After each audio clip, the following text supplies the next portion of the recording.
Olá pessoal, tudo bem? Vamos então retomando as nossas gravações acerca do marco do direito empresarial, falando especificamente sobre a lei de falência e recuperação judicial, que é a lei 11.101 do ano de 2005. Já ventilamos com vocês uma noção introdutória, com o conceito e as situações de incidência. Já ventilamos o número 2, acerca do processo falimentar, onde trouxemos as fases, os legitimados ativos e passivos. Ventilamos para vocês por demais situações de competência, princípios relacionados, obviamente, ao direito de falência e recuperação judicial e derradeiramente as hipóteses de insolvência, confessada e presumida. E estamos no tópico de número 3, trabalhando o procedimento propriamente dito, onde já ventilamos a petição inicial, já trouxemos as defesas do devedor e estamos agora na sentença declaratória de falência. Dentro dessa sentença, estamos pontuando com vocês acerca dos efeitos que surgem, os efeitos que eclodem a partir dessa sentença. E já dividimos no bloco passado, pelo menos, em 3 partes os efeitos. Temos os efeitos com relação ao falido, temos os efeitos com relação aos credores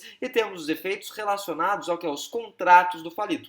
No bloco passado, ventilamos com vocês os efeitos com relação ao falido. E são 3, porque 3 é mágico. Eu até perguntou aí, Pai, Filho e Espírito Santo, Deus Elisióros, Eusados, Poseidon. Quais são os efeitos que nós vimos no bloco passado? Falamos da inabilitação das atividades empresariais, ou seja, ele não pode mais exercer essas atividades. Falamos da indisponibilidade dos bens e ainda da dissolução da sociedade empresária. Tudo bem, tudo tranquilo, mais do que so far, so good. A partir de agora, então, vamos começar a falar dos efeitos relacionados ao quê? Aos credores. Então, efeitos relacionados aos credores. É esse o assunto que nós iremos trabalhar a partir de agora, a partir desse momento. De igual maneira, podemos ventilar que esses efeitos com relação aos credores também podem ser vistos em 3 partes. Por que 3? Porque 3? Porque 3 é mágico. É só lembrar que o time 7, era composto justamente por Sasuke, Naruto e Sakura. Que loucura, prof, que loucura! Faz todo o sentido. Han, Luke e Leia, Harry, Rony e Hermione. Ou seja, é tudo holístico, é tudo mágico. São 3, então, os efeitos da sentença declaratória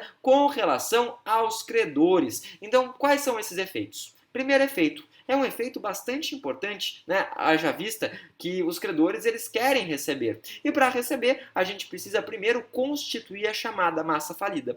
O que é a massa falida? A massa falida nada mais é do que o conjunto de bens deixados pelo falido, mais, obviamente, uma lista de credores, para nós sabermos, justamente, quem serão os credores que vão receber, não vão receber, e qual que seria a ordem, eventualmente a ordem desses créditos a serem adimplidos. Então, nós temos o primeiro detalhe, o primeiro efeito, a constituição da massa falida. Constituição da massa falida, bens mais credores, Bens mais credores do falido. Esse, então, é o primeiro efeito com relação aos credores, e é um efeito bastante importante.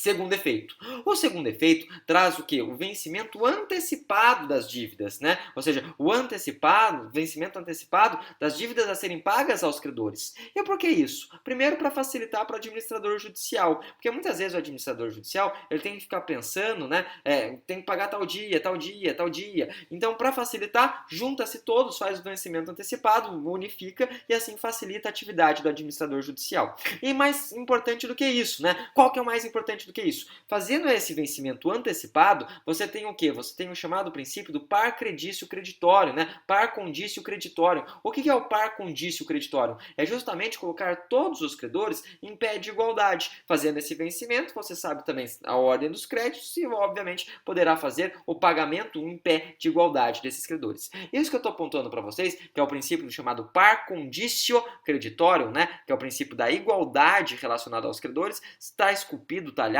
cunhado no artigo 77 da lei, que é o artigo 77 da lei 11.101 do ano de 2005, tudo bem? E o terceiro efeito, o primeiro que a gente trouxe, diga-se de passagem, com o nome em latim, par condicio, conditio, escreve conditio, Lembrando que T-I-O tem som de C no latim, então par condício creditório. E esse terceiro efeito, ele tem uma terminologia em inglês, Como a gente pode ver, por exemplo, na recuperação judicial, turnaround. Qual que é o nome desse terceiro efeito? O nome do terceiro efeito é chamado de stay period. Stay period, stay de parado mesmo, né? Então é um período que o sujeito ele fica parado. Stay, S-T-A-Y, né? E período de period, né? Tudo normal, tudo tranquilo. O que é importante falar? Esse período, né, que é o chamado de stay period, ele traz a suspensão de três coisas. Três coisas porque é mágico, cabeça, corpo e membros, né? Três coisas porque é mágico, átomo composto por elétrons, prótons e nêutrons, passado, presente e futuro, né? Lembrando que a água é composta em três fases, não é isso? Quais são as fases? Líquida, gasosa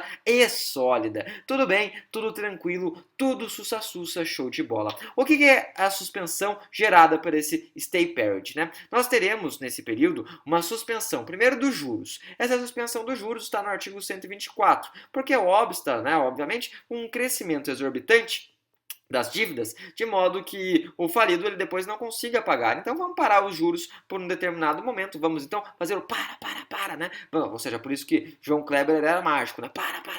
Show, leve. Então para primeiro a fluência dos juros. Os juros eles deixam de serem acrescidos, os juros eles param então de, no caso, crescerem de maneira muitas vezes exponencialmente. Número 2, vai parar também, por exemplo, né, o curso das prescrições do falido. Então a gente vai parar, né, todas as prescrições do falido. Tudo bem? Tudo tranquilo. E terceira suspensão. A terceira suspensão, ela vai obstar a suspensão, no caso, né, de todas as execuções contra o devedor falido. Então a gente também para as execuções contra esse devedor, né, justamente com o fito, justamente com o escopo do quê? De que, né, obviamente, nós tenhamos aí um conjunto de bens, faça essa valoração dos conjuntos de bens e depois ele possa adimplir todos os credores, né, ou pelo menos tentar adimplir a maioria desses credores havidos dentro desse processo de falência. De qualquer maneira, o que é importante ilustrar para vocês? Eu falei que suspende todas as execuções, né, dos devedores do falido, né? Ou seja, todas as execuções contra o devedor falido.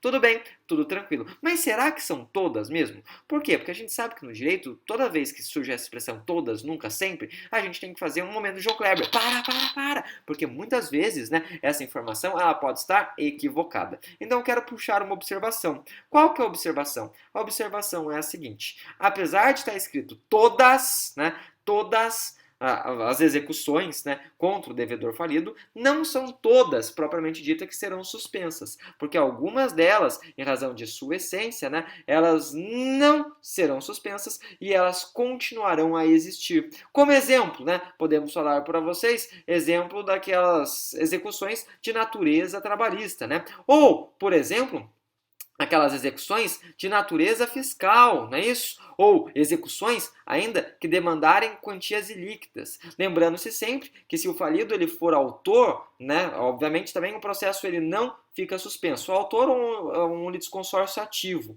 Por quê? Porque se ele for autor, ele está para receber o bem. E a gente sabe que os credores, né, eles querem, obviamente, o falido recebendo, os credores também assim receberão. Então não suspende, né? Não suspende, mais uma vez. Né? Só lembrando, o que? Dívidas de natureza trabalhista, dívida de natureza fiscal, dívidas, né, que a gente pode falar de quantias ilíquidas, ou também, por demais, processos que o falido, né, ele seja o sujeito ativo, ou ainda, podemos ilustrar com vocês, sem ser o sujeito ativo, mas sim um litisconsórcio no plano ativo, né, desses valores a serem recebidos. Essas daí, então, não se suspendem, essas não estão abarcadas no chamado stay period, né?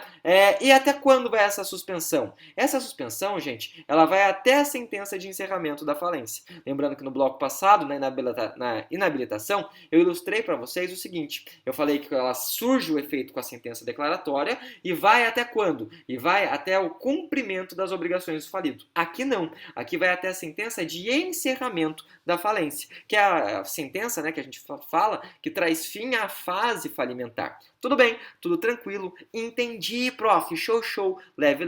Dito isso, terminamos então o segundo efeito. O segundo efeito, né, bloco de efeitos relacionados aqui, então, com relação aos credores. Lembrando que o primeiro que a gente trouxe são aqueles efeitos com relação ao falido. Então, já falamos do falido, já falamos dos credores, e falta agora trazer para vocês os efeitos tangentes relacionados aqui aos contratos do falido. E daí eu pergunto para vocês, o que eu pergunto? Prof, são quantos os efeitos com relação aos contratos do falido? E é sacanagem, só de sacanagem, só na fuleiragemzinha. Por quê? Porque Porque aqui não são 3 efeitos, tudo bem? Então, esse último, com relação aos contratos do falido, coloquem aí um chifrinho, né? Coloquem aí um tridente, coloquem um rabinho. Por quê? Porque não são 3 efeitos com relação aos contratos do falido. E isso é importante de ilustrar, isso é importante de trazer. São quantos os efeitos, né? Em verdade, é só uma observação propriamente dita. É importante dizer que os contratos, eles não se resolvem, né, pela falência. Eles não terminam com a falência. Não é porque eu trouxe a sentença que declarou a falência que os contratos deixarão de existir. Até porque é importante dizer que apesar do falido ele estar inabilitado, ou seja, apesar do falido não poder mais exercer atividade empresária, será nomeado que um administrador judicial. Então esse administrador judicial ele será responsável pela manutenção, pela realização daqueles contratos preteritamente realizados, daqueles contratos, né, então, preteritamente firmados, preteritamente materializados, preteritamente plasmados. É essa a ideia, então, existente. Não é porque nós temos a sentença declaratória de falência que nós teremos necessariamente o que é a extinção dos mesmos. Tudo bem? Tudo tranquilo? Sussa. Lembrando sempre, né, que nós terminamos agora os efeitos com relação à sentença declaratória de falência e no próximo bloco quero trabalhar com vocês, já antecipando, o estudo acerca da arrecadação dos bens falidos. Até lá, obviamente, eu deixo para todos um forte abraço e excelentes estudos. Até mais, gente. Tchau, tchau.